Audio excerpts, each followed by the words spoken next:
ಕೆಎಂಎಫ್ನಲ್ಲಿ ಕೆಲಸ ಕೊಡಿಸ್ತೀನಿ ಅಂತ 10ಕ್ಕೂ ಹೆಚ್ಚು ಜನರಿಗೆ ವಂಚನೆ ಮಾಡಲಾಗಿದೆ. ಒಂದೊಂದು ಹುದ್ದೆಗೆ 10 ಲಕ್ಷವನ್ನ ಪಡೆದು ವಂಚಿಸಿದ್ದಾನೆ ಆಸಾಮಿ.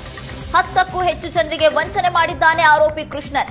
ಕೆಎಂಎಫ್ ಅಧಿಕಾರಿ ಅಂತ ಹೇಳ್ಕೊಂಡಿದ್ದ, ಪೇಪರ್ನಲ್ಲಿ ಕೆಎಂಎಫ್ ಜಾಹೀರಾತು ಕೊಟ್ಟಿದ್ದು ನಾನೇ ಅಂತ ಆಮಿಷವನ್ನ ತೋರಿಸಿ 10 ಲಕ್ಷ ಕೊಟ್ರೆ ಕೆಲಸ ಕೊಡಿಸ್ತೀವಿ ಅಂತ ವಂಚನೆ ಮಾಡಿದ್ದಾನೆ. ಸರ್, ಕೆಎಂಎಫ್ ಜಾಬ್ ಹೆಸರಿಗೆ ಕರ್ನಾಟಕ ಮಿಲ್ಕ್ ಫೆಡರೇಷನ್ ಕೆಲಸ ಕೊಡ್ತೀವಿ ಅಂತ ಹೇಳಿ ಒಂದು ದೊಡ್ಡ ಸ್ಕ್ಯಾಮ್ ನಡೀತಾ ಇದೆ ನಮ್ಮ ಇಡೀ ಕರ್ನಾಟಕದಲ್ಲಿ.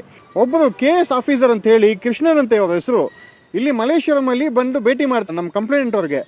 ಭೇಟಿ ಮಾಡಿಸಿ, ನಾನು KS ಆಫೀಸರ್ ಆಗಿದ್ದೀನಿ, KMF ಕರ್ನಾಟಕ ಮಿಲ್ಕ್ ಫೆಡರೇಷನ್ ನಲ್ಲಿ ನಾನು ಒಬ್ಬ ಡೈರೆಕ್ಟರ್ ಆಗಿದ್ದೀನಿ, ನಾನು ಎಲ್ಲ ಜಾಬ್ಸ್ ಕೊಡ್ತೀನಿ, ನಿಮ್ಗೆಲ್ಲ ಯಾರ್ಯಾರು ಬೇಕು ಜಾಬ್ ಕೆಲಸ ಕೊಡ್ತೀನಿ ಅಂತ ಹೇಳಿ ಅಮೌಂಟ್ ಕೊಟ್ಟಾದ್ಮೇಲೆ ಅವರು ಒಂದು ಅಪಾಯಿಂಟ್ಮೆಂಟ್ ಲೆಟರ್ ಇಶ್ಯೂ ಮಾಡ್ತಾರೆ. ಗೌರ್ಮೆಂಟ್ ಸೀಲ್ ಆಗಿ KMF ಇಂದ ಒಂದು ಅಪಾಯಿಂಟ್ಮೆಂಟ್ ಇಶ್ಯೂ ಮಾಡ್ತಾರೆ, ಈ ತರ ನೀವು ಅಪಾಯಿಂಟ್ ಆಗಿದ್ದೀರಾ ಅಂತ. ಅದಾದ್ಮೇಲೆ ನೆಕ್ಸ್ಟ್ ಜಾಯ್ನಿಂಗ್ ಡೇಟ್ ಇಮೇಲ್ಸ್ ಕಳಿಸ್ತಾರೆ, ಅದೆಲ್ಲ ಬೋಗಸ್. ಆಮೇಲೆ ನೋಡಿದ್ರೆ ಇಲ್ಲ ಅಂತ ಜಾಬ್ ಇಲ್ಲ, ಏನಿಲ್ಲ, ಸುಮ್ಮನೆ ಆಮೇಲೆ ಫೋನು ರಿಸೀವ್ ಮಾಡಲ್ಲ. ಅದೇ ರೀತಿಯಾಗಿ ನಾವು ಬಂದು ಒಂದು ಕಂಪ್ಲೇಂಟು ಕೊಟ್ಟಿದ್ದೀವಿ ಮಲೇಶ್ವರಂ ಠಾಣೆಯಲ್ಲಿ. ಮತ್ತೆ ಫಸ್ಟ್ ನಾವು ಕಂಪ್ಲೇಂಟ್ ಕೊಟ್ಟಿರೋದು DGP ಮತ್ತೆ ಕಮಿಷನರ್ ಸಾಹೇಬರು, ಲೋಕಾಯುಕ್ತ, ಆನರಬಲ್ ಲೋಕಾಯುಕ್ತ ಎಲ್ಲ ಕೊಟ್ಟಿದ್ದೀವಿ. ಮಲೇಶ್ವರಂ PS ಆಯ್ತು ನಾವು ತಗೋತೀವಿ ಅಂತ. ಆವಾಗ ನ್ಯೂ ಇಯರ್ ಬರ್ತಾ ಇದೆ, ನೀವು 2ನೇ ತಾರೀಕು ಬನ್ನಿ ತಗೋತೀವಿ ಅಂತ ಇನ್ಸ್ಪೆಕ್ಟರ್ ಜಗದೀಶ್ ಅವರು ನಮ್ಗೆ ಹೇಳ್ತಾರೆ. ಆಯ್ತು ಅಂತ 2ನೇ ತಾರೀಕು ನಾವು ಬರ್ತೀವಿ. 2ನೇ ತಾರೀಕು ಏನು ಮಾಡಲ್ಲ, ಆಯ್ತು ನಾಳೆ ಬರ್ತೀವಿ ಅಂತ. ಇದೇ ರೀತಿ ಡೈಲಿ 6 ದಿವಸ ಇಂದ ಬರ್ತಾ ಇದೆ ಸರ್. ಕಂಪ್ಲೇಂಟ್ ಇಲ್ಲಿ ಮಲೇಶ್ವರಂ ಸ್ಟೇಷನ್ ತಗೋತಾ ಇಲ್ಲ. ಈ ಏನಕ್ಕೆ ಕಾರಣ ಅಂತ ಇನ್ಸ್ಪೆಕ್ಟರ್ ಗೊತ್ತು, ಯಾಕೆ ತಗೋತಾ ಇಲ್ಲ ಅಂತ. ID ಕಾರ್ಡ್ ಅನ್ನ ತೋರಿಸಿದ್ದಾನೆ.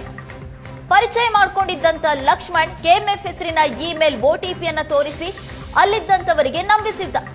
ಕೃಷ್ಣನನ್ನ ನಂಬಿ ಕುಟುಂಬದವರು, ಸ್ನೇಹಿತರ ಬಳಿ ಹಣವನ್ನ ಹಾಕಿಸಿದ್ರಂತೆ. ಹಣ ಪಡೆದು ಎಸ್ಕೇಪ್ ಆಗಿದ್ದಾನೆ ಈಗ ಆರೋಪಿ ಕೃಷ್ಣನ್.